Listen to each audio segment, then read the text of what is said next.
Good evening. Welcome to the 5-8, where we discuss each of the week's 5 most fucked up topics for 8 minutes. 5 topics, 8 minutes, 2 hosts, a guest, some singing, a lot of curse words, and as many cocktails as we deem necessary. LB, welcome back. Hey, thanks so much. I'm How are happy you to feeling? be here. How you feeling? I feel okay. I'm glad to I'm glad to hear it. Yep. Glad to see you. Yep, know? I'm here. I Yeah. am here. All is well. Nobody worry. Good Okay. to see you. How are you? I'm okay. It's been a weird week. Yeah, I feel like the stupid, if we could measure the stupid, and I know we're supposed to ignore the stupid, but I feel like we're approaching peak stupid. I really do. Like this I week, mean, does it peak? Does it peak? I Or guess does we're it going to just find out. I feel like it's swelling. I don't know if it's going up. I think it's going it's swollen. It's tumescent stupidity. Yes, I Yes. agree. I think the thing that really broke my brain was the RFK Jr., who, again, people in New Paltz like this guy. They like this guy. They have posters up. They have bumper stickers. I know. It's not just right wingers right.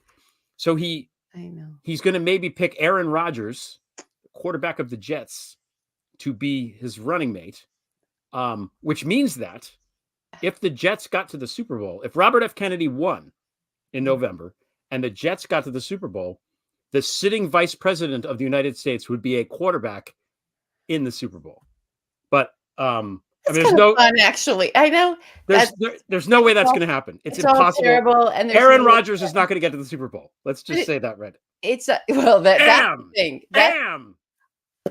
That's a sports joke for the three That's of you the who truth right Yeah. there. That's the mic drop. It's not going to happen because he's never going to make it. He's never going to make it there. Yeah. Never going to make it. Not that good of a player. There was a lot of good Aaron Rodgers content. It was good for that. It was good for the anti-Aaron Rodgers jokes. You had a good time. Yeah, it was pretty funny. It was pretty funny. Okay, good. What about you? Did anything like particularly stupid catch your eye this week? Oh, I think we should dive into our topics because I have a lot to say. Okay. About some things. But yes, I want to say this. I want to talk about the stupid real quick because I don't know that this will work into our topic somehow, and I can share more later. There's something really wrong going on with the Postal Service. So I've been tweeting about that a little bit, but I've literally watched these packages because, I now have to order my fashion. Right. Order it. There's not shopping run. I mean, there's only so many flannel shirts I can buy from Tractor Supply. So it's the one thing we don't have. We have a lot of stuff up here, but we don't have, you got to travel for fashion. So it's just easier to order it. So I had, the packages, I would say especially in the last 2 months, but the last 6 months I start to notice, the last 2 months has been terrible. And they're going like around and around because I'm tracking these, and only the Postal Service. UPS, boom, I'm getting it next day. Amazon, if I order anything from there, coming next day. Anything goes through the Postal Service. It's crazy. So I smell a rat. Okay. I smell a rat. And we'll talk about that maybe later or we're not going to have an after hours this week, everybody. But maybe next week in an after hours or for a topic if we don't get it fleshed out tonight. Okay. That's all I got to say. That's the weirdness that went on this week, amongst other things. But that was the weirdness. Weird. Are you gonna like beam into Marjorie Taylor Greene's live discussion about baby organ harvesting? No. Yeah, that was I checked it 3 times to make sure it was real.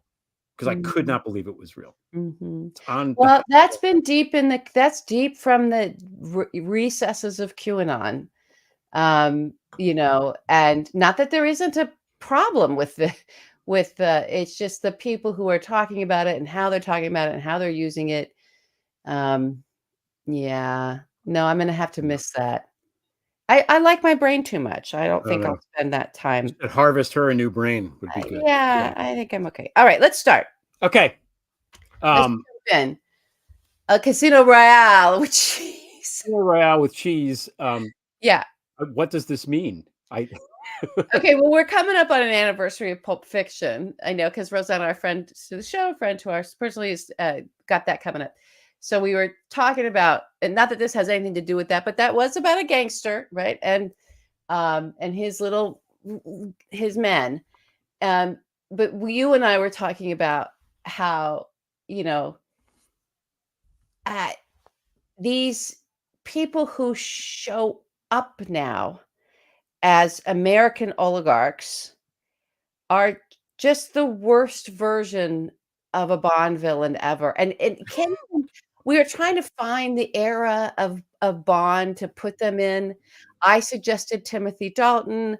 I vetoed in the production meeting of no, it was Pierce Brosnan. It's clearly Pierce Brosnan. Okay, but I think it has to be Pierce Brosnan, the one, not the one with Madonna, the one with the ice castle with the diamond, because that was the space laser. And it was probably Jewish, and it melted the ice palace and they were drowning and he had to save, was it Halle Berry who was in that? I don't know. I think maybe. Ro- I've blocked it from my mind. He like surfboarded on the tidal wave or something. So it's that level of stupid in terms of their plots, their characters, in terms of a villain that you find. But I do think there's something very 80s about these guys. There's something, and not in a good way, not in a, oh my God, it's vintage. Now that you mention it, because here the people we're going to talk about, there's three of them. We're going to talk about minutia. We're going to talk about Musk very quickly, and we're going to talk about Matt Gaetz. And now that you said 80s, they all do seem like not Bond villains. They seem like bad guys from a John Cusack movie. They're like from Better Off Dead or something. They're like, they're going to go ski the K-12. And, but they just have so much money, at least minutia, and it's not their money. So, I mean, Musk figured out how to get rich, but it's so suspicious how all that happened. Anyway. So the reason we started talking about this is because of TikTok, because there was a bill in front of Congress, or they're contemplating whether or not to ban TikTok. Right. And I thought, I don't know what any position about this is. I don't know what my position about it is. I read Trump's all cap Truth Social post, and I agreed with it mostly. And then that's also something that made me break my brain, where he's saying, hey, Facebook is even worse. But yes. So, where do you stand on the whole TikTok should be banned thing? Do you have an opinion about this?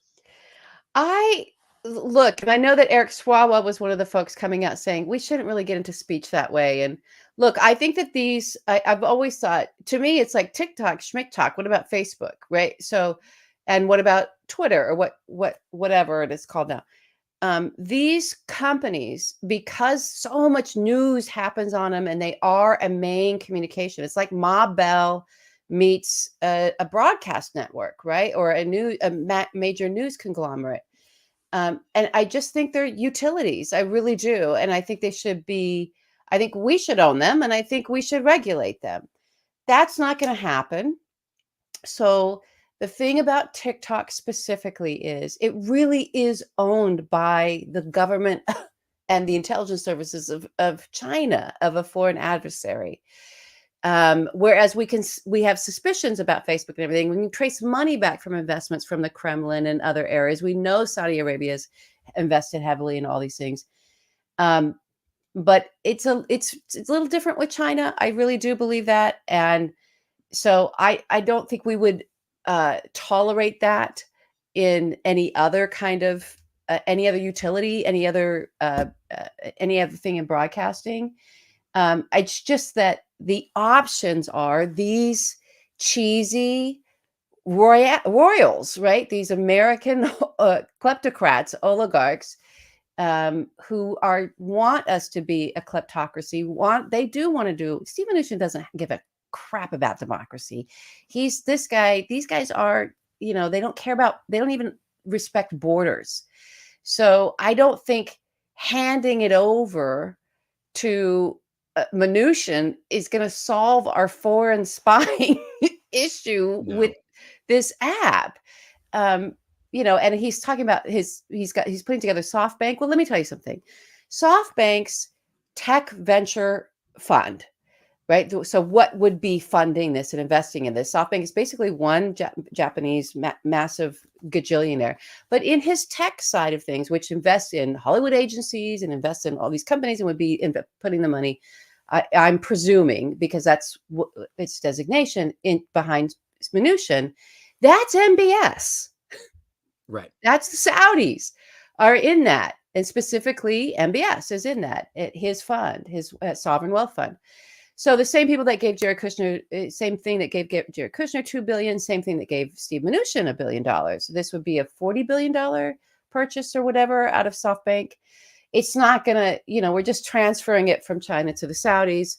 But look, everybody's in everything. All these, and I don't know that the Chinese intelligence services are going to hand over TikTok and not have some kind of way that they're still in there. It's the Trojan horse is there. So that's how I feel about it. I feel like, it's unacceptable that they own this and that they've captured all of the communications and all the news going into an entire generation of Americans, and are profiting off of us. That's unacceptable. But the alternative, I just don't think anybody should fool themselves. I don't. Yeah. At least if it's Mnuchin. No. I mean, my thought was that banning TikTok now in an election year would fuck Biden, because the kids like TikTok. That's and right. he needs the kids to vote for him. So I think that's why Trump is behind it, because Trump is not going to, he does so much with Donald does so much with the Chinese, so much. Yeah. I think this is just about, okay, we can peel off youth voters. I mean, that certainly has to be like part of it, I think. So Yeah. I don't know. It's all weird. And I saw somebody wrote an op-ed that which I did not read, but the headline was like, "Why is Congress voting on something that people don't want?" People don't. This isn't a big deal. Like, it's not something that so unless there is some real big national security reason to be doing this, which is greater than the one of Elon Musk owning Twitter, then back off is probably the I don't see how anybody could be worse than Elon Musk on Twitter, by the way. So it's hard. It would be hard to find. It's a tough call. Yeah. It's rough. Yeah. Yeah. Now, speaking of Musk, quickly. I just want to say real quick, because we talked about the death of Angela Chow last week or the week before. Oh, yeah. And, there was more information that came out about that, where basically her Tesla that she was driving, the fancy Tesla, went into reverse by accident, and she backed into the pond or whatever, and the car sank into the water, and she called people to come get her because she had her phone, which was working, and people tried to go in there and get her, and they could not break the glass in the water on the sunroof or the windows. And it was it's horrifying.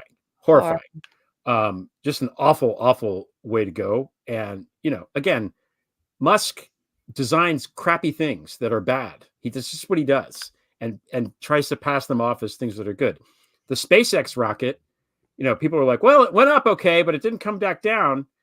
That's the hard part, guys. The landing is the hard part, I think. I'm not a NASA guy, but it seems like up is not a big deal. It's the downward part that you have to kind of stick the landing. The other Musk thing is that Taiwan is building a rival system to Starlink, because they think rightly that he's awful and they don't want anything to do with him. Yeah. And they don't want their national security dependent on him, which is something we should look into. How much time do we have? Did you set the thing? I turned it off 1 second before, because you wanted to do the right with the Musk thing. So we're good. We're good. Okay. We're good. We were going to talk about Matt Gaetz too, who has been subpoenaed to testify in the defamation case with the he's very Max Headroom. Like, if Max Headroom all of a sudden became a Bond villain. Yeah. But with Pierce Brosnan as Bond. Yeah. The whole Bond thing is, look, we can have arguments about who the best Bond is, but Pierce Brosnan is the worst Bond. I think that's I don't accept that. Who's worse? We don't have all night. We should move on. We're not going to do this here, but we'll do it somewhere else. We got to go, because we could get into a whole Bond thing. We could get into a whole thing. All right. Gang lords. Oh Now, my you wanted to call God. this segment Hamburglers, which I think also I would be wanted to call a them good the thing. And we Hamburglers. keep the McDonald's theme going. Yeah, it was just Yeah. a cartoonish Mhm. aspect to our show tonight, to the people we're talking about. Okay, so look, e- Donald completely taking over the RNC is again one of those things that happened on day one, and it took everybody involved all this time to catch up with actually what it means to get into business with somebody who comes out of the bowels of organized crime, which Donald did. This is what all of the men that he grew up around, from Roy Cohn to Tony Salerno to His Cody, dad? all his dad, his father, all. This is what they do. This is the part that the movies and the literature gets, and the novels get right, and the television series get right about organized crime. You see people like, oh, maybe I'll get in business. I'm kind of tough, or maybe some kind of crime families coming in on their territory, and there's just a local businessman. They've got the restaurant. Who was the one for The Sopranos that you? It's Ramsey Outdoor. He's the press Ramsey guy at Ramsey Outdoor, Outdoor. Takes right? that And over. they think, okay, well, these guys will be my business partners, and then it goes on for as long as they can milk it and keep it right. But as soon as it's like, yeah, we're done with you, Mr. Businessman, whoever you think you are. You were never our partner. We were using you. And now we've gotten to the part where we just need to wring everything we can out of this, and then catch it on fire and do a bust out the back door. That's what's happening to the RNC right now. I think I even called this back in 2017. I'm like, there'll come a day.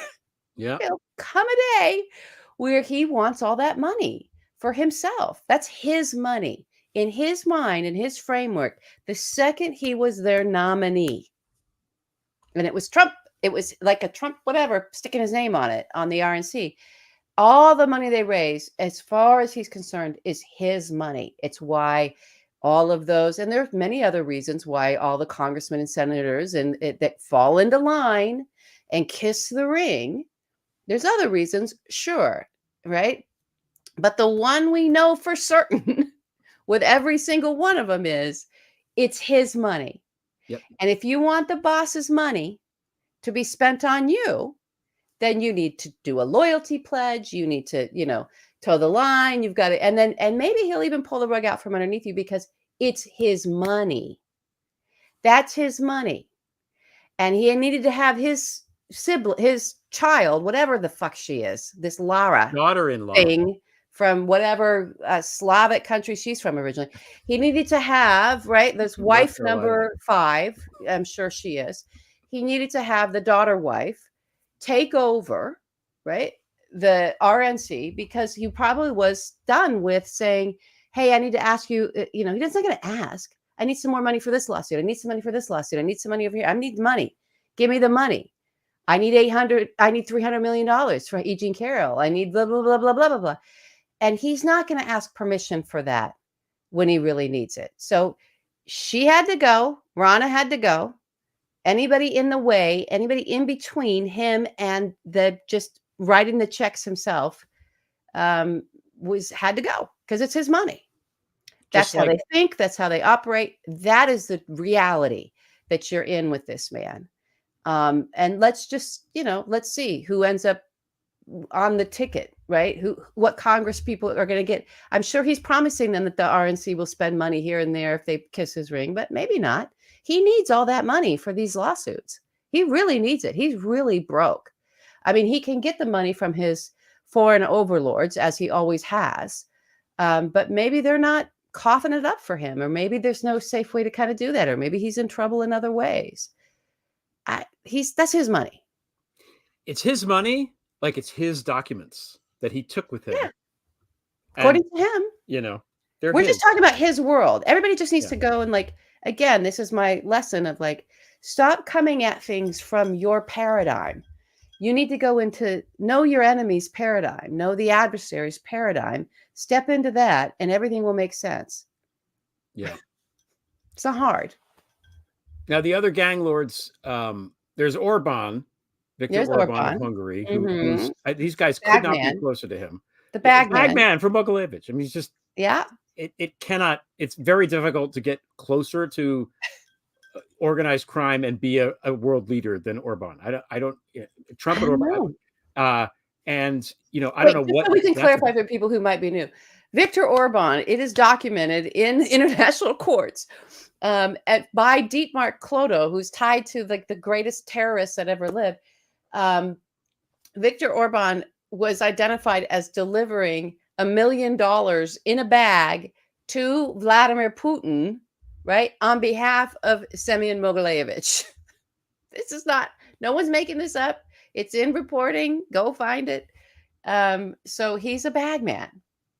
Yeah, that's what a bagman, I guess. Bagman for the It is. mob, and he ended up the head of Hungary in Budapest, right? Where Budapest, where Mogilevich was running all of his operations out of Budapest. Might still be, as far as I know. The other thing that happened is that Chuck Schumer remembered that he's actually Senate Majority Leader and did something. Oh my Yeah, gosh! yeah. Wow, good for Chuck. He's saying that Israel needs to have elections to get rid of Bibi, which is good, which is true. Maybe And the butcher. yeah, Bibi the butcher, which the Israeli people have been saying for quite some time by taking the Yeah, streets. We've been saying on this show since the attacks happened, yeah, possibly before. I mean, he's the author of so much horror that it's it boggles the extremes. We're in this, yeah, Hobsbawm has a book called The Age of Extremes, but I feel like right now these are the extremes: extremely evil, extremely brutal, extremely stupid, extremely extremely corrupt. gullible, and extremely corrupt. Yeah, Yeah, that's how it yeah. is. Listen, one of the great conversations that I've had with Ruth Ben Giat is literally about how the strongmen that she, writes about and studies that in history, the big ones, right, the big names, they all at their core are kleptocrats. That's actually what's at the core. It's not fascism. It's kleptocracy. It's thieving. It's criminality. It's the Pillage. desire, pillaging, taking whatever they want, keep everything's theirs.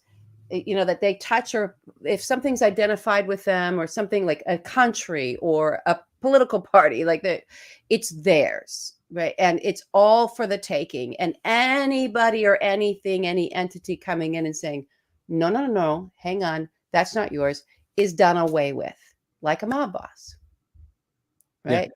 So they are criminals. This man's a criminal, literally a criminal, Bibi.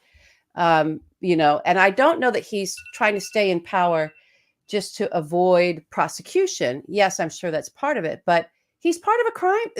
Truly, if we really look at it and call it out for what it is, he's part of a crime syndicate.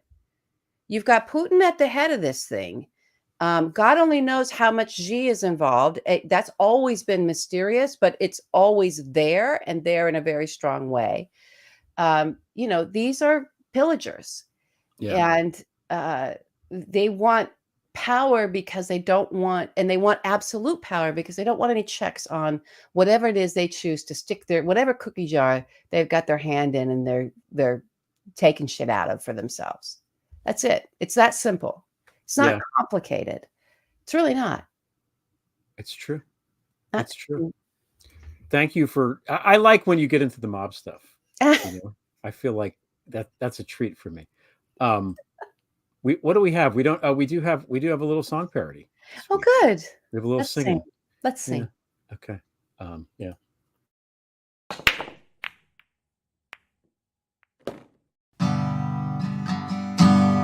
Oh, Nancy Mace, I see your face too often on TV. It would be a disgrace if Congresswoman Mace were chosen Trump's VP. Oh, Nancy Mace, you've lost the base, so please quit and go home. Please vanish, Nancy Mace, without a freaking trace. let trumpet Christie know.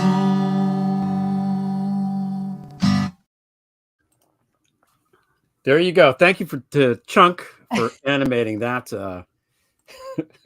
silliness. I am tired of seeing it. She's just everywhere. I think she got jealous about that she didn't get to do the rebuttal last week. The State of the Union thing. The Katie Britt business. Anyway, we've kept our guest waiting long enough. She is a professor of history at Purdue University. She's the author of Showbiz Politics, Hollywood and American Political Life, and more recently, 24/7 Politics, Cable Television, and the Fragmenting of America from Watergate to Fox News. Kathryn Cramer Brownell. Katie Cramer! Hello! Hi! So good to see you. Thank you so much for having me. No, it's good because the media stuff is in the news this week, and on the onset, we were talking about TikTok, even though we got a little muddled. So I'm curious, based on your media knowledge, looking at it from your perspective, where do you sit on this whole TikTok thing? What would you do? Well, one thing that you brought up that I have seen time and time again in my research is that it absolutely is a factor that people are thinking about how TikTok will be used in the election as part of their calculations in terms of different legislations towards it. That's something that I saw time and time again with broadcasting and especially with cable, is that this question of how a technology is used for political communication shapes the regulatory debate around it. Okay. Interesting. So how do you think, what is your take on why there's such a push right now to, from regulation perspective, to switch ownership of this thing?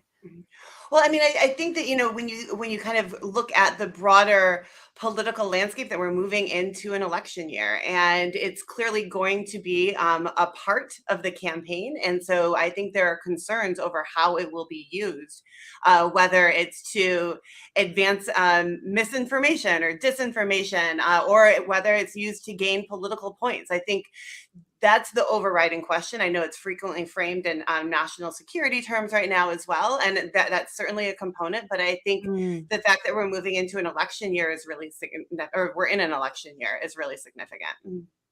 Now, you were talking before we hit the or went live about the campaigns, and you were saying that this is going to be a campaign season like no other that we've seen before. So tell us a little bit about that. What are you seeing? Because you watch all the coverage and all this stuff. So what should we be looking for? What do you see?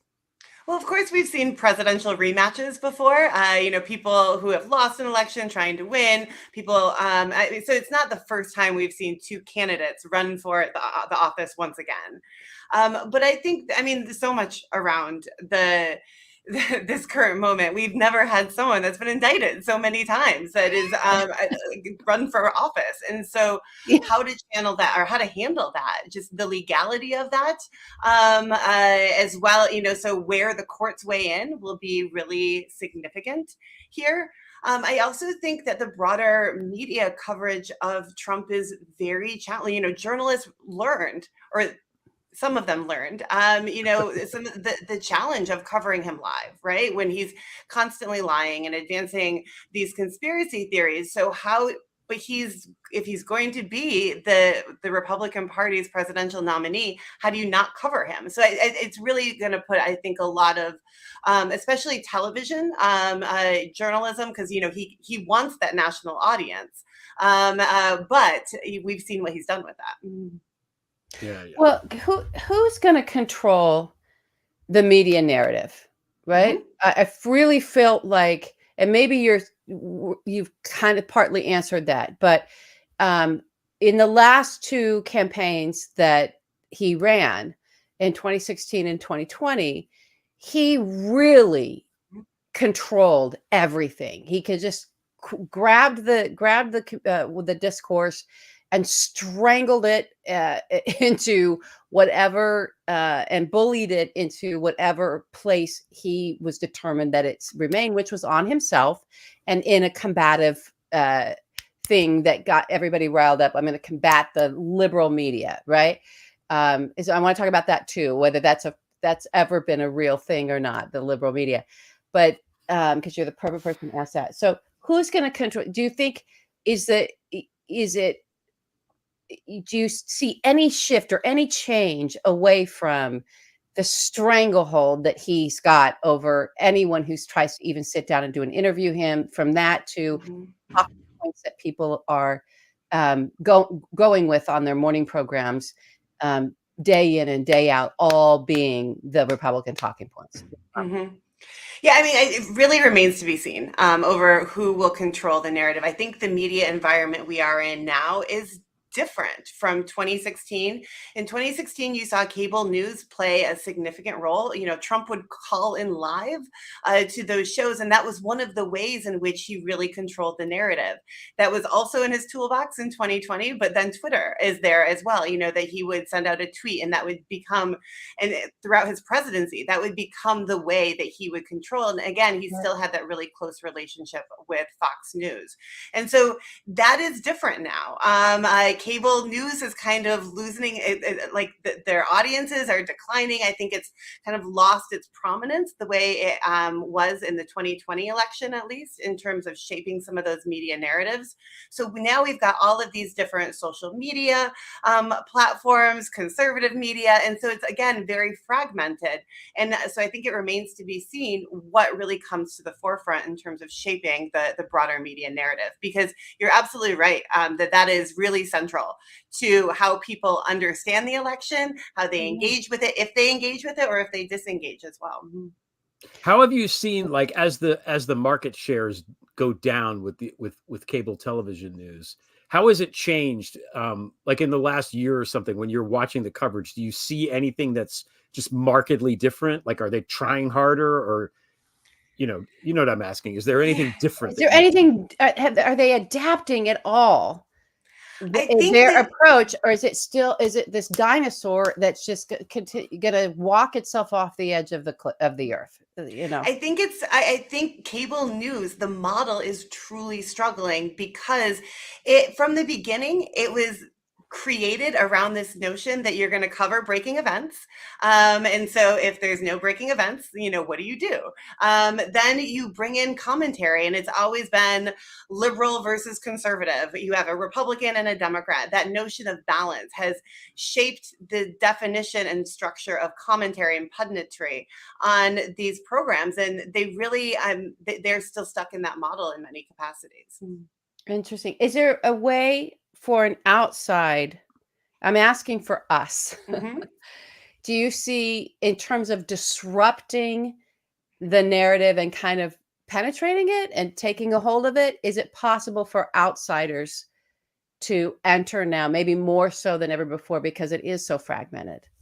I think it is, and I think that's one of the lessons that history will actually teach you, is that when there's a moment of deep frustration with the lack of good information people are getting, that they are open to new voices. This can be a good thing or a bad thing, but I think that when there's deep frustration, there's an opportunity for a new approach to getting information out there. And I know that there is a thirst for quality information that's reliable, that is there's also a thirst for conspiracy theories, but I also I think that for this broader democratic project, that there's an audience for that. And so if and there's a lot of good journalism that's happening, and it's happening in places like podcasts, and so so there's a lot of great information out there. And I think the biggest challenge is, how do you get that to voters across the country? That's one of the things you read about in your book, in the 24/7 Politics, which is a great book, by the way, really interesting, where you go into the kind of, for people watching, into the whole history of cable TV and the broadcast networks and how everything sort of got this way, which is something that I never really even thought about before. I just figured, like, Moses came down with the tablets, and there's three networks, there's ABC and whatever. So you go through that whole thing. But one of the ideas that was really interesting is this idea of broadcasting versus narrowcasting, which is, I never thought about broad being in that word and what it meant before. So you were getting at it a little bit in talking about the various ways of, and I think what LB's trying to ask too is, like, what are you seeing with narrowcasting now, as there's more opportunity for people to do podcasts, to do we could never do a show like this during the Walter Cronkite era, so we like narrowcasting. But what are you seeing? What do you think might It was happen? Wayne's World. In the 90s, A little as later part of in the cable, 90s. right? Yeah. But Wayne's World isn't a perfect example of the promise that cable television offered for different voices. So you've got these big three networks that by design, by FCC policies, they had a monopoly. And there's this manufactured consensus. I think there's a tendency to romanticize this time where people got their information. There is this shared culture, but it was a very exclusionary culture. It really centered on the ideas and outlooks of elite white men who were in New York overwhelmingly. And so many people across the political spectrum were really unhappy with that.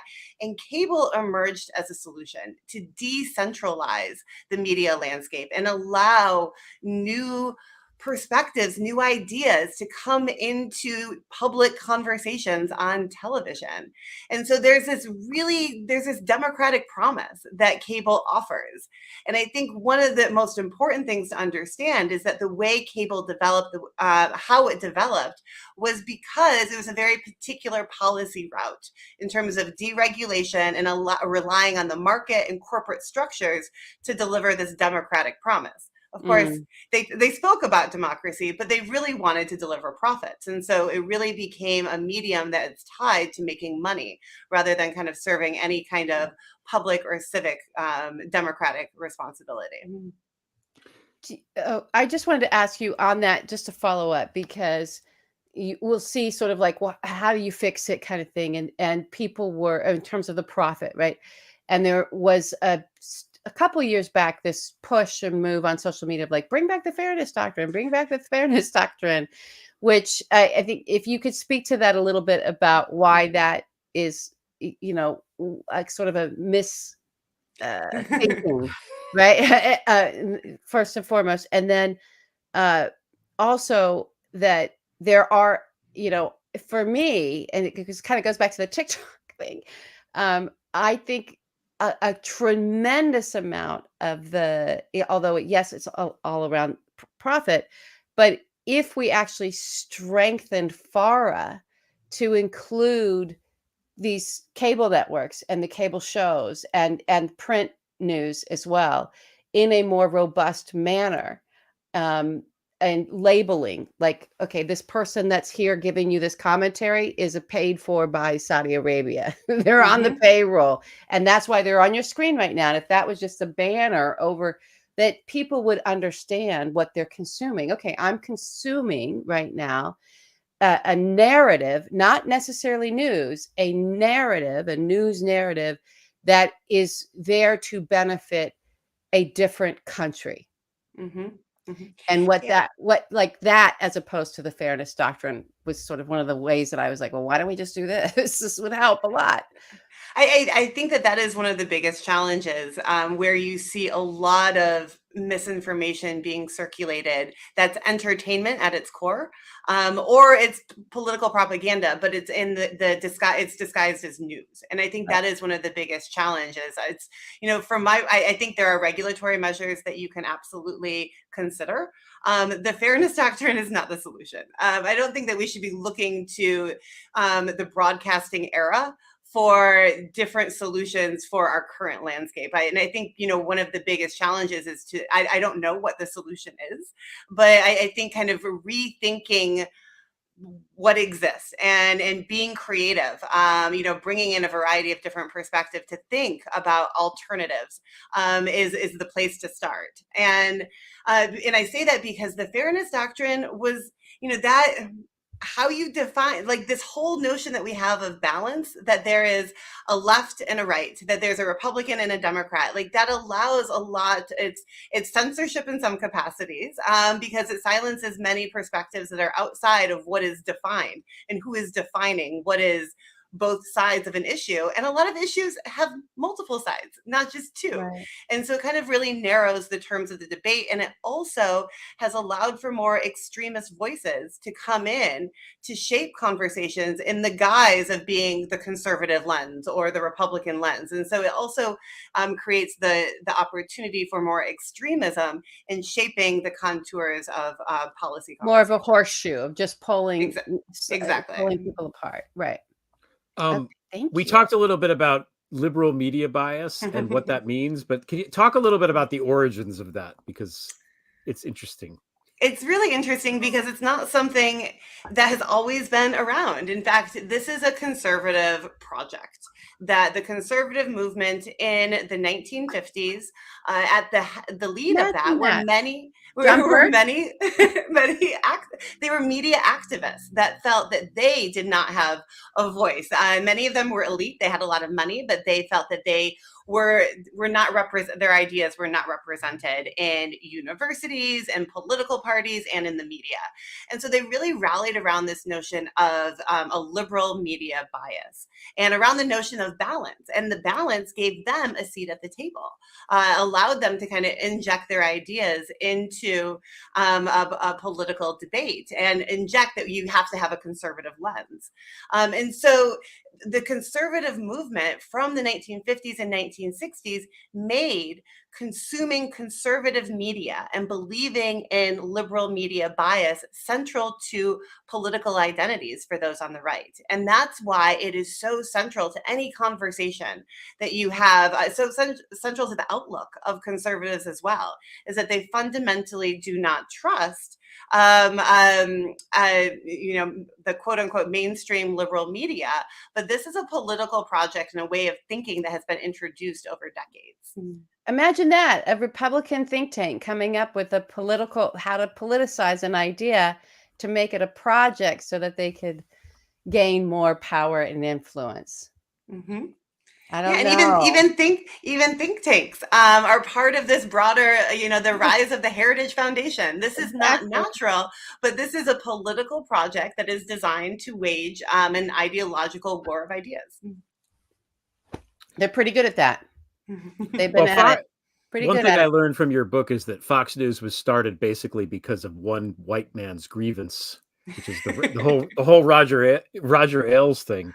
Yeah. You want to talk about that for a minute? Because I think it's interesting just to get the kind of the background on how Fox News came to be. Talk about a bad Bond villain. He actually might have been. I'm going to land Roger Ailes. He was so sinister and he was actually a little bit more. He was more layered than these cartoon characters we have now. So we could land him Timothy Dalton. Will you give me Timothy Dalton for him? I'll give you Timothy Dalton. Okay, we can land him. I'll give you George Lazenby. Whatever you want. George Lazenby, it didn't do it for me. Okay, I think Timothy Dalton. Let's land him there. Well, the thing that's interesting about Ailes is that, again, his political career goes back to the 1960s. And he was profoundly shaped by Richard Nixon and in kind of Richard Nixon's broader. He had many demons and he was very obsessed with this war that he saw himself as being involved in against the press, against all of these opponents that he felt were out to get him. And so he really waged this war against the media. And that's how Roger Ailes entered politics, is during the 1968 election, Nixon's going on an entertainment show, the Mike Douglas show, because he doesn't want to talk to the Washington press corps. He wants to circumvent that and go around and control the narrative by going on entertainment shows. And he meets Roger Ailes and they have a conversation backstage and he says, it's a shame I have to do gimmicks like this to get elected. And Roger Ailes shook his head and said, no, television is not a gimmick. And if you don't take it seriously, you're going to lose this election like you did in 1960. And that's really, and so he becomes a central player in Nixon's campaign. Interestingly enough, he advocates for this project called GOP News, which really kind of manifests later with the creation of Fox News. But the Nixon administration actually said no to that. They thought that that a TV show dedicated to disseminating GOP propaganda would be too controversial. And in the 1970s, it would have, but by the 1990s, this type of partisan media has become more commonplace. Suck it to me. Yeah, that's that clip is amazing. When I play it for my students, they just don't know how to react. it's one of those things. It's like Marjorie Taylor Greene and the baby harvesting. It's like, is it real? Is it not real? Is it a Oh, deep please fake? don't stop talking It's a about it. Nixonian deep All fake. she wants is for us to talk about it. That's the I know. goal. So we have to not talk about it. I know. It's good joke fodder. I have one more question, and then we'll move to the next topic, which is you also wrote about showbiz and politics, which is kind of the intersection of entertainment and the political world. So I'm curious what you think about the whole Taylor Swift thing, like that whole, because she's been around for a long time, but it feels like she's only been a real phenomenon fairly recently, in the last year or so, and now she has the power to maybe swing the election. Talk about that and how the worlds were different. Like, is she more or less powerful than a movie star from the 1920s? Ooh, that's interesting. So I think that she actually has this celebrity that is so powerful and so pervasive that it is more comparable to these big celebrities of the studio era. But what's different is back when you had big names in the 1940s and 1950s, that they had studio contracts that really limited what they could do politically.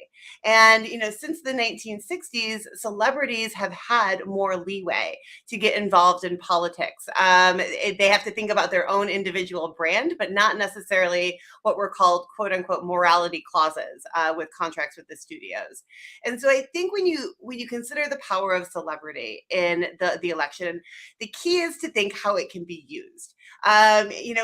Sure, some celebrities endorse candidates, but that's not really using celebrity in terms of getting people to engage. I think, she wants to get involved in the campaign, and she has gotten involved in political campaigns previously. She's gotten more political in some of her songs.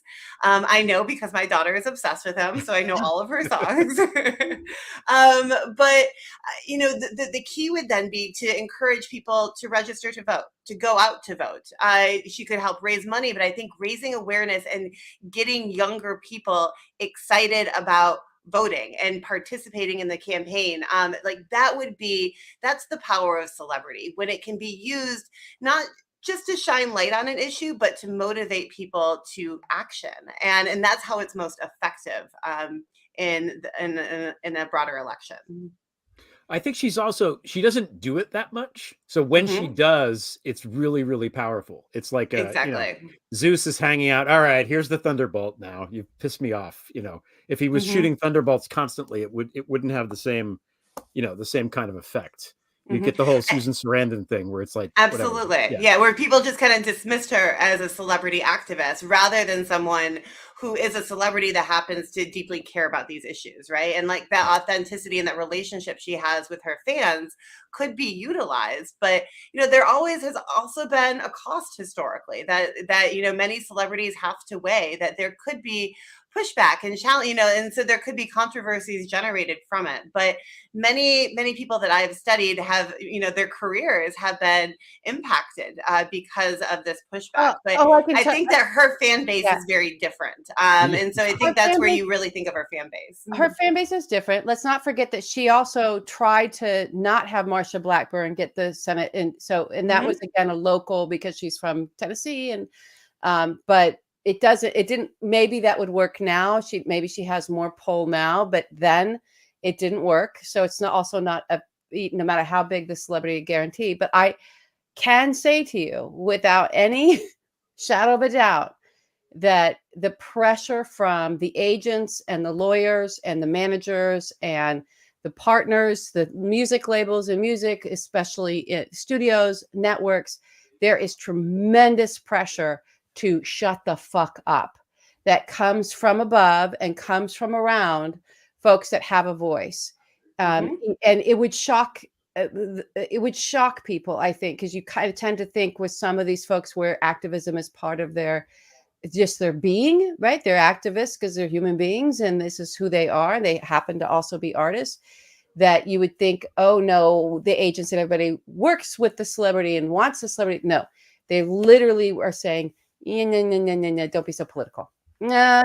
Maybe don't talk about politics so much. I wouldn't do that. I wouldn't do it. So there is a tremendous pressure from around surrounding these folks. So when they do speak out and they're choosing an issue, know that more often than not, that is a very genuine position coming from that human being. And they know they are facing risks by opening up their mouth and using their platforms in the way they're using them. So I have nothing but respect for folks that go out on a limb and do that. Absolutely. Really.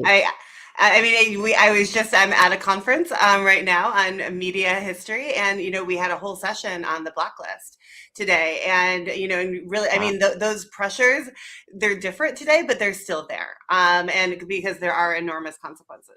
Yeah, it's profit. It hits hits the profit, and no one likes that, except when you hear someone, if you see anyone out there fighting for reproductive rights, fighting for the environment, fighting for all of that is a recognizable fit, fighting for voters' rights, fighting whatever it is they're fighting for, especially if it's a progressive cause.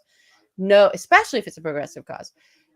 that they're doing that with all the voices around them telling them, shh, don't do that. Stick to dribbling basketballs, that kind of thing. Yeah. I mean, in Taylor's case, she has Travis Kelce. He will block. He will block for her. That is what will happen. He's so strange. I gotta say, that's a strange guy. That's what she liked. Well, I mean, her past boyfriends were unstrange. Okay, I don't know. I'm asking. Sorry. The more I see, I'm like, I don't know. Well, I ship it. I still ship it, as the kids say. I still ship it. Okay, so you've got to go. You've got to go. Oh my God! Do you have 8 minutes that you can give us, or we're at our end? Nope. I absolutely have 8 minutes. Okay.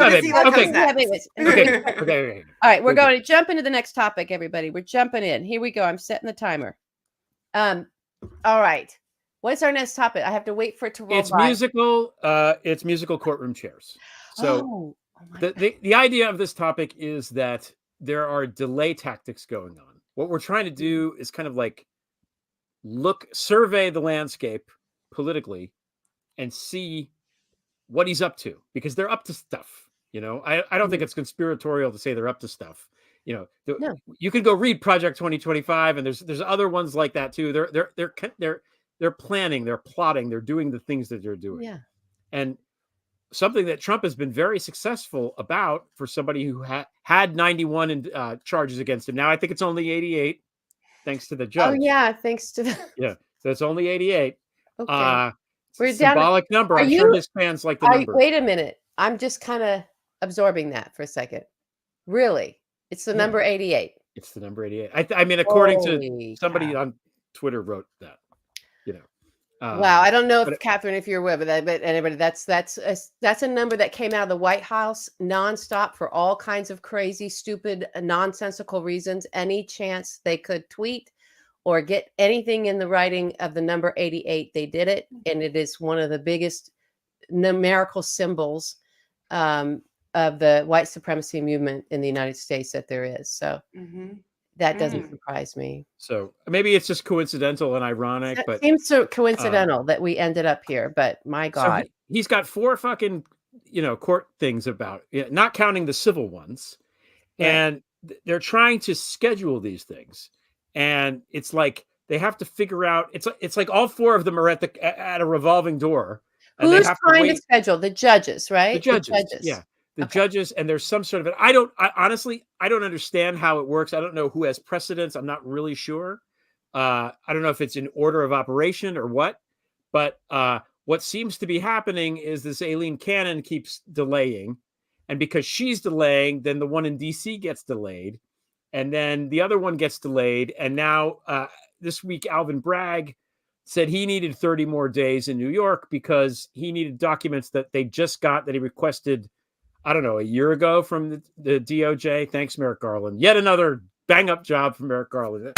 Congratulations. So it feels like this is one of the tactics of just because, eventually these stuff will all go to trial. But if he's the president, it's going to be a lot harder to make that happen, obviously. So he must be thinking, let's just kick the can down the road here. there's that. And then this also ties into the post office thing you were talking about. So talk a little bit about that, because it's the whole post office thing is strange, because remember they put that Louis DeJoy guy in there, who is from Central Casting for he looks like, yeah. Anyway, and I can't with they're this. trying to get rid of him. They can't get rid of him. They have to. He's from logistics. Right. They have to, and he talks anyway. So they're trying to get rid of him. They put a new person on the board, but he's still somehow in charge of the Postal Service, even though he owns a company that's direct competitor of the Postal Service, which seems not great. So what have you observed about the Postal Service? Because, with your I want to get to actually, do you mind if we just stop after that first thing and then I'll pick up, because I want to get Katie's perspective. I want to get your perspective on the delay, and especially how that is impacting the narrative and and what's coming out of our media and people's understanding of actually what's happening. Yeah, I mean, it's bringing confusion to the process, and so it's not just about pushing off these until after the election in hopes that he will win the election and then can kind of dismiss them, right? But I think it's also part of the Trump strategy about bringing in chaos and confusion, and that's exactly what this is doing. People do not know what the nominee for one of the major parties, whether or not, like, what's going on in terms of these legal cases. And so I think the confusion here is part of, it has long been part of the broader playbook of the Trump campaign and administration. And I think that's also at play here.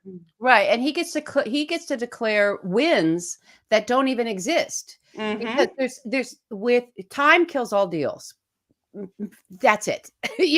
So that he knows that, right? But it also, because we are not hearing anything come out of the Justice Department where they are with the espionage case and with the January 6th case, because it got handed off to Jack Smith a year plus late, right? And then that guy, if he's going to talk, it's barely anything. And Merrick Garland is like, yeah, I'm hands off with this. So there's no communication strategy from justice, right? And that is, and then in the other cases, the New York case and in the Fani Willis, like, making all of that as corrupt as possible in terms of listening to that. I want to hear the prosecutors talk to us, not to disclose what's going on with, stuff that they can't disclose, but just communicate process to us, communicate things that they have the free, so that people are up to speed, and allow cameras in the courtroom wherever we can, not just on Fani Willis, but how about cameras in the courtroom for Trump? But if we can get to the courtroom, so all of that, it's not just the chaos and confusion. There's a vacuum that needs to be filled up with some narrative, and the only side filling up any narrative is Trump's side. And I think that it gets to the biggest challenge, that you've got a legal case and the Department of Justice, which is not supposed to be involved in theory in electoral politics. And so I think that's really like the fundamental challenge, is how do you communicate what's going on and have it be outside of partisan politics and the election but again, this is the problem when the candidate is, the one that is facing all of these charges. And so it's... Well, someone put in the comments here, and they're exactly right. The one who figured out how to do this and maintain her job and maintain the integrity of the case and get the convictions that she needed was Tish James. I mean, she communicated brilliantly throughout. As soon as there was a judgment, she had a clear communication ready to go.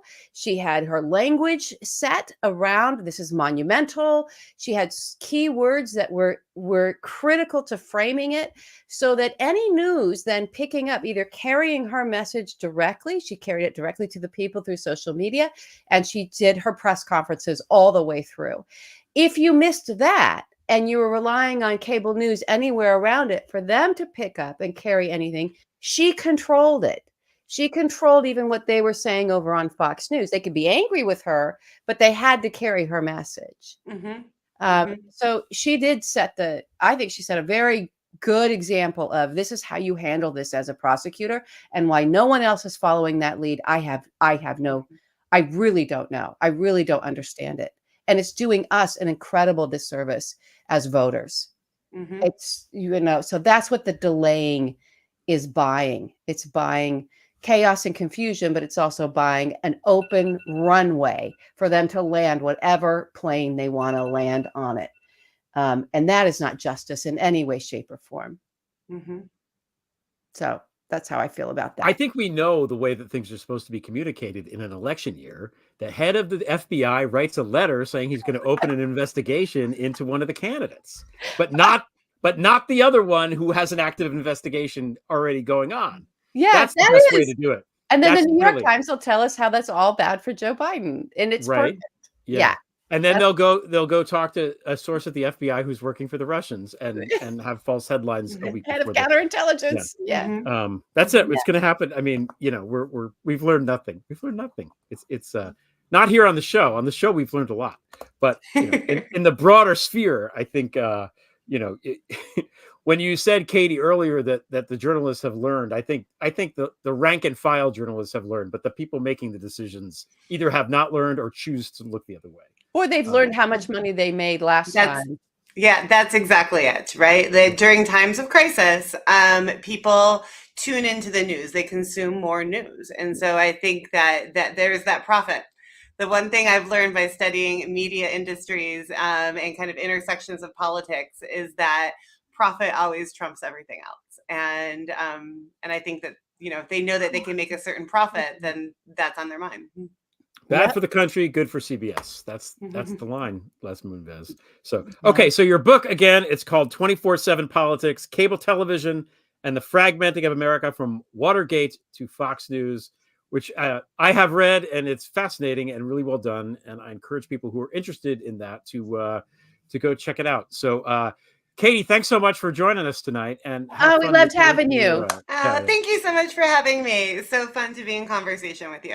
Yay. Yay. Okay, come back. All right, sounds great. Bye-bye. Okay. I love her. She's great. She's great. Okay. And the book is really good. There's lots Yeah. of stuff in there about just stuff I've never even thought about before. The first cable guy was strung this cable because his wife wanted to watch TV.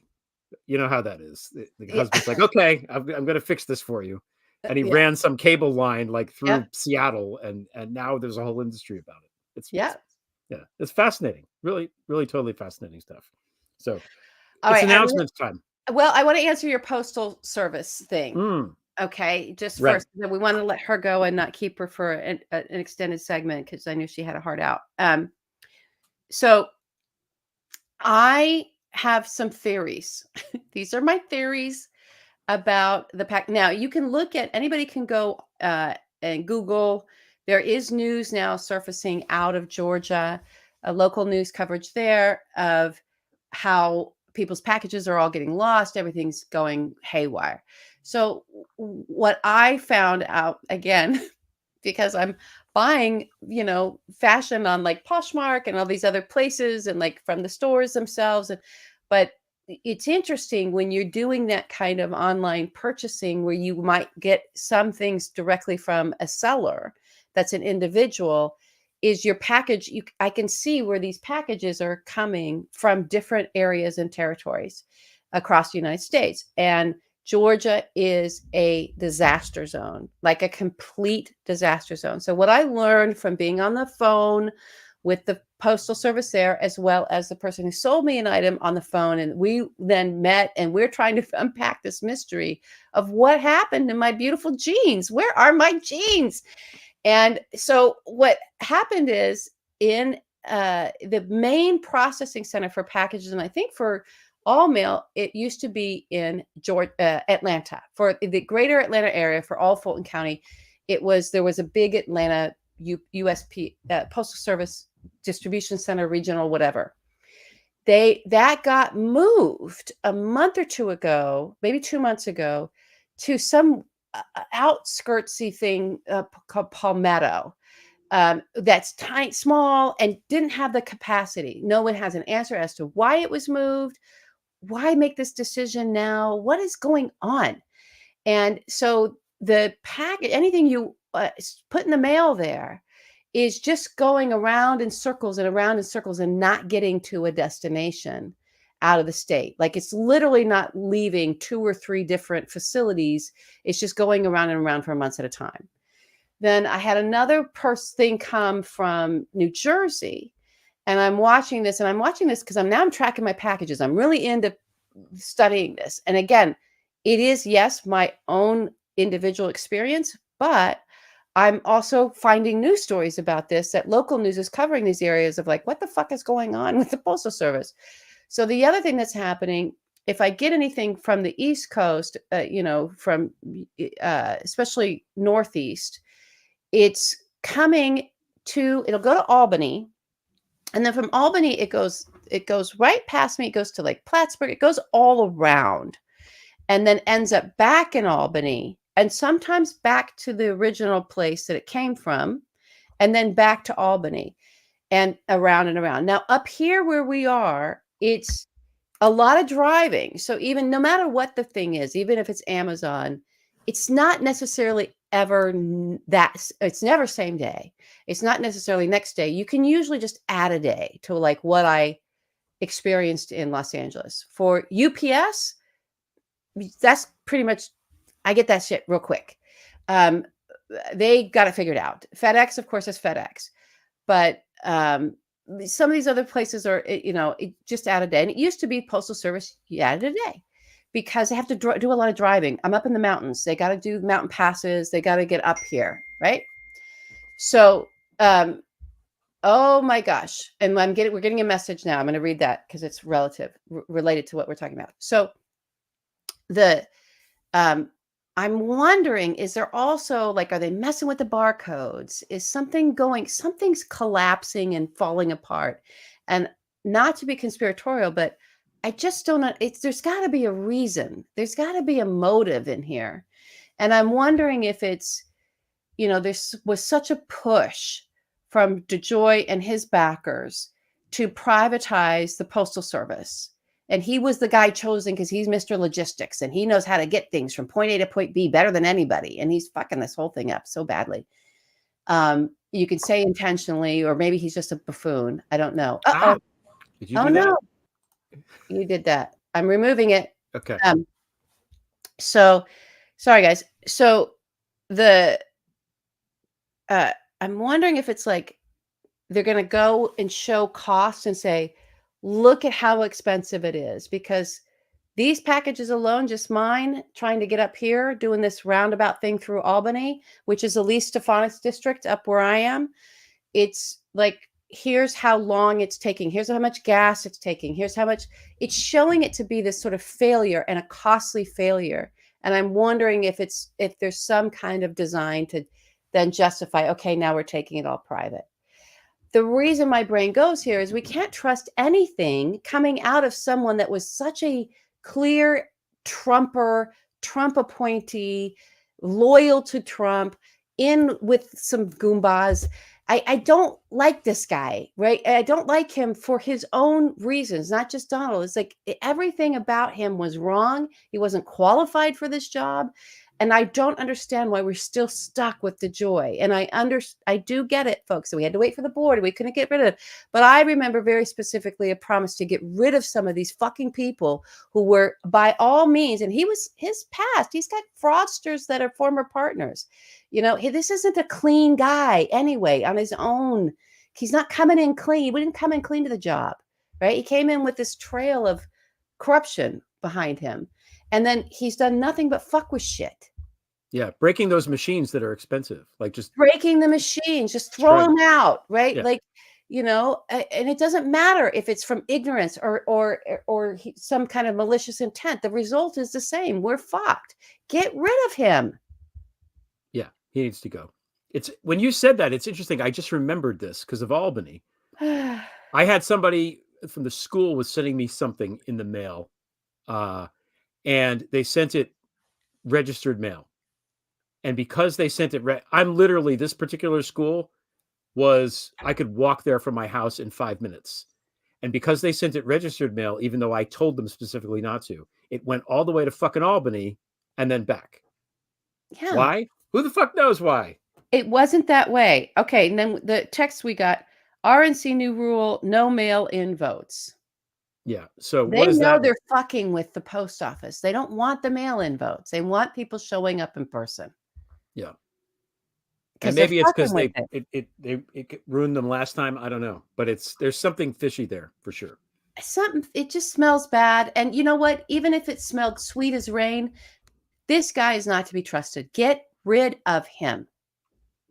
He's a guy that did logistics in Staten Island. Oh, I can't even with this. This is crazy. I know. It's crazy. It All right, reminds so that me was our month. if you break the post office story because of your Poshmark jeans. When I was at AP, My beautiful, you don't understand these jeans. I'm sure they're very nice. You know, Jeans. there was a story where the guy, again, I think he was based in Albany, used to eat every day at lunchtime a bag of M&Ms, and he would arrange them by color on his desk, this journalist, and then eat them during the course of the afternoon. Okay. And one day he opened the bag of M&Ms and there were no red M&Ms anymore. This is like in the late 70s, whatever. He was like, that's weird. And then the next day, same thing. And anyway, long story short, that's how AP broke the story about how the red dye in the M&Ms and how they stopped putting red M&Ms out. Because this one guy had a personal anecdotal. I even relate to him separating by color. I do that. I relate to that. So yes, of course he broke the story. All right, we can move on to announcements. Announcements. I will, when I have my jeans, that will be I will also announce it when my beautiful Veronica Beard jeans show up. I will have an announcement. We're going to have to see. You have to hold them up. We're going to have to see the jeans. I'll just wear them. Okay, that's fine too. Yeah. Hopefully they'll still fit me by the time I get them. I don't know. This isn't an announcement really, but it's important because Zarina's been on the show a bunch of times. I don't even know if you heard this. Her apartment building got hit by a fucking bomb yesterday. No. She's okay. She was outside filming something. I mean, it's really scary out there. Yeah. So she's okay. The guy she's doing the stuff with, her colleague journalist there, is okay because they weren't in the apartment. There's some damage. They're trying to raise funds for something, which I think they did already because Heidi Kuda did a quick fundraiser on her Substack today. But I just want to say shout out to Zarina, who's doing this incredible work and such a service to all of us to find out what's happening out there, and please keep her safe, celestial being. That's all I've got. Oh, and okay, I'm glad she's okay. On my podcast today, I had on Roan Tempest, the wonderfully named Roan Tempest, who for 26 years worked for the LA Times. He was the foreign correspondent, and now he's retired, and he's a co-founder of this Wyophile, which is like kind of a localized ProPublica. And he wrote that great piece about Kevin Roberts, who's the Heritage Foundation head. So it was interesting to hear how that came about, because it turns out they were just neighbors in Wyoming in this tiny. Crazy. It's crazy. But that was a really fun interview. I enjoyed talking to him. So if you want to hear a good talk and a good, interesting person tell stories, it's yay. Okay. So, yeah. That's good. All right. I got nothing more. Let's go into our last topic. We're going to end on an up note. This week, Kamala Harris became the first president/vice president to visit an abortion clinic when she visited a Planned Parenthood in Minnesota. Yeah. Tell us your thoughts on this, LB.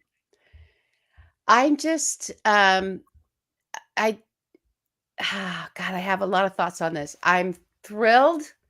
I'm so grateful to her for showing everybody how it's done. I think, and I don't just think this, the evidence is, the history is right there. So much ground was ceded.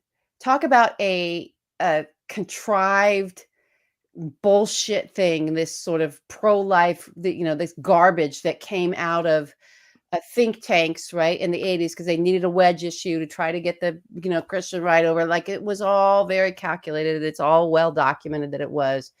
And of course, people fell for it. And there was not pushback because Roe was taken for granted and that women would always have it. So I feel like this is the part that I'm just summarizing my opinion of it, that the Dems and the progressives and even the folks that might be conservatives or centrists that understood that abortion was a women's health issue were so afraid to jump into, to be front facing and combat that garbage position of pro-life from day one and call it out as a fraud from day one, because they were like, oh, well, again, my opinion, it'll never let them have their extremist views and whatever. This is America.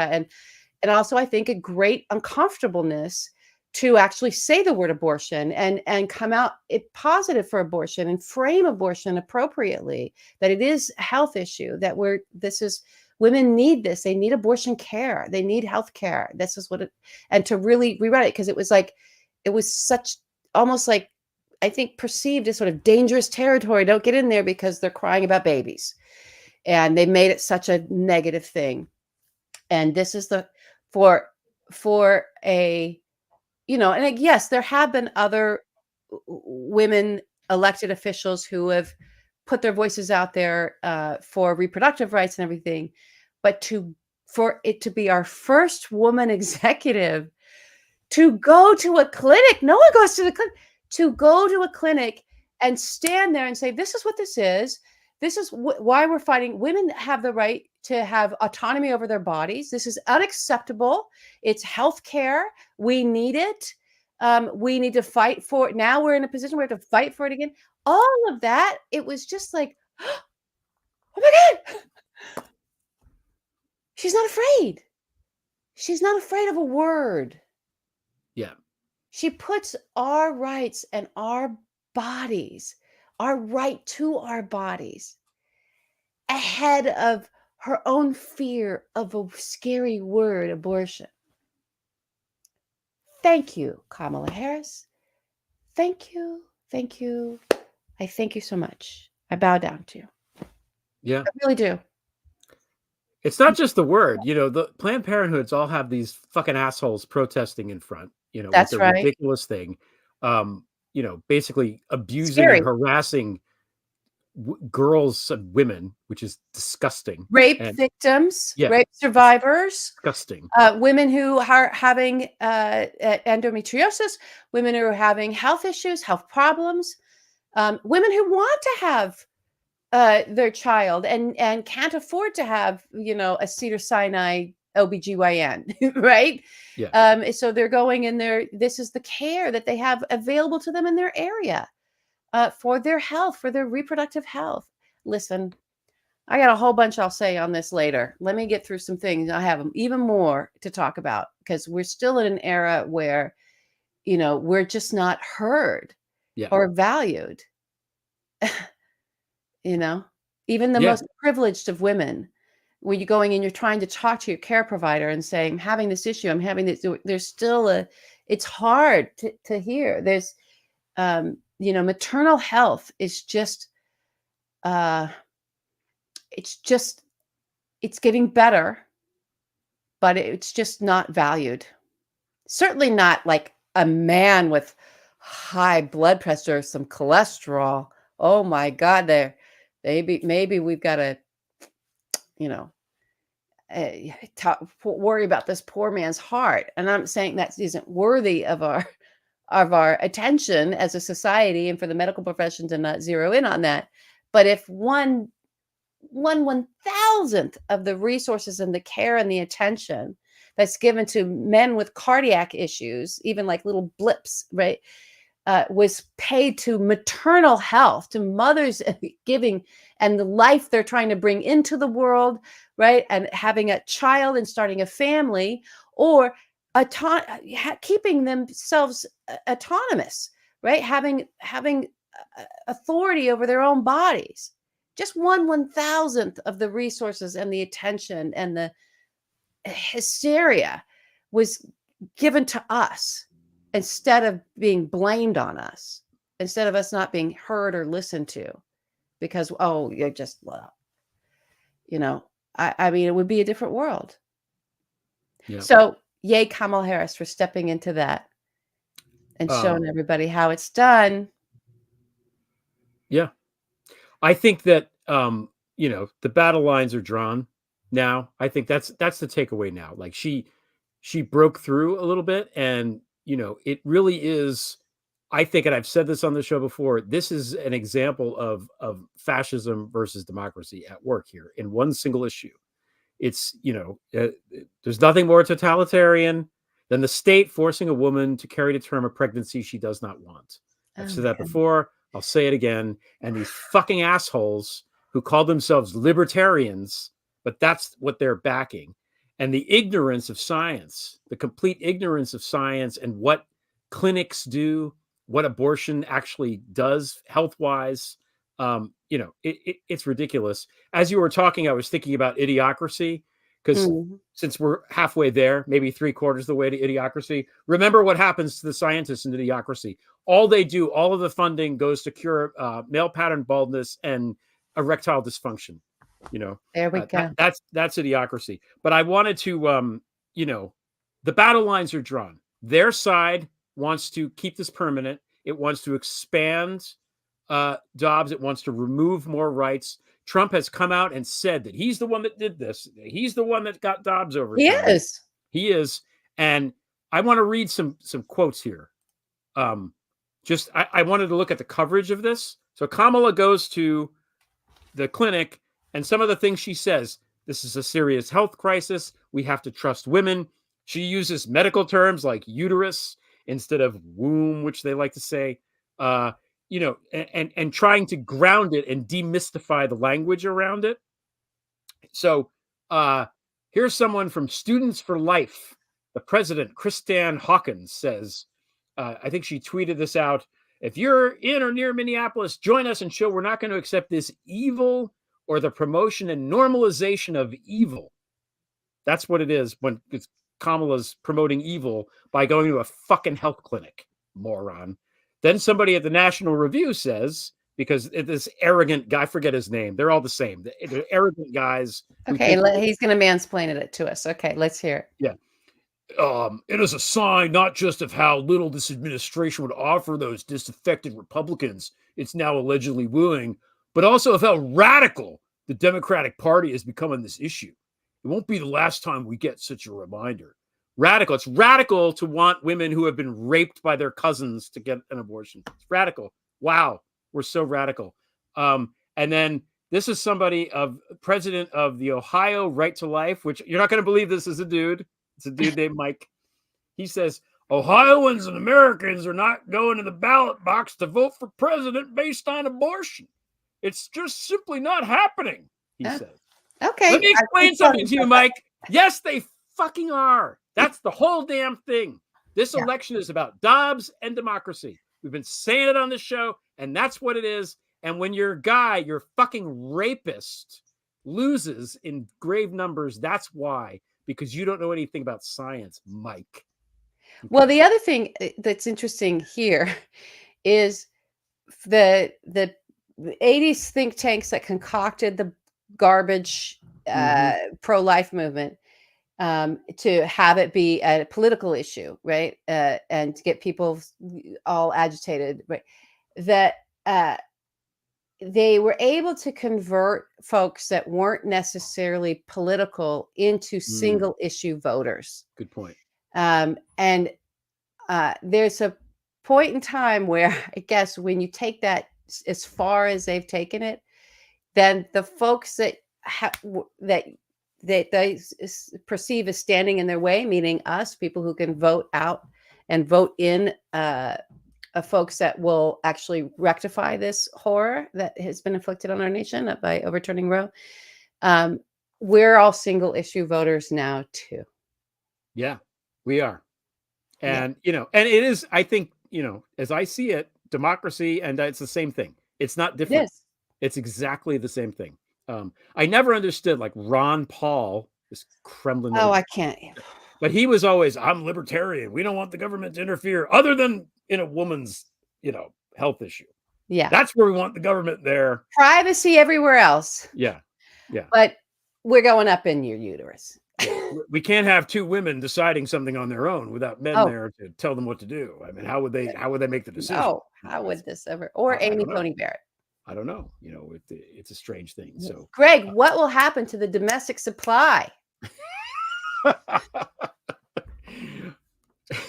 if women are left to decide on their own? What happens to our domestic supply? the domestic baby supply, or is it domestic infant supply? I can't don't know. remember. I think it's domestic infant supply. Yeah. That I feel like other things to be having in great numbers are more important than that. Honestly, I think that probably maybe food, I don't know, healthcare would be better. I think, there are things that are more important. That's all.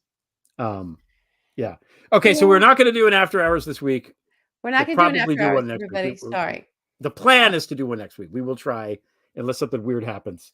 And but we did do a very long show, so at least there's that. Yeah. We always come on in 8 minutes, 5 topics. That's what, 40 minutes? Blow through that. No. So thanks everybody for watching. And what are we supposed to say? Subscribe. Yeah. If you're not a subscriber, please hit the subscribe. If you want to join our crew, we encourage you to join it and grab a membership. We make it as low entry as possible. But it's also so that we can bring you things like after hours, and also just get your support so that we can keep doing this every week. Because we do love doing it. I love seeing you, and I love seeing everybody out there. And it's a great community. So we're so grateful for you guys. Thank you for showing up every week. We love it. And as we say, what do we say? Time back, as for all of the corruption and all the criminality and all the doom and despair, we're going to get through this.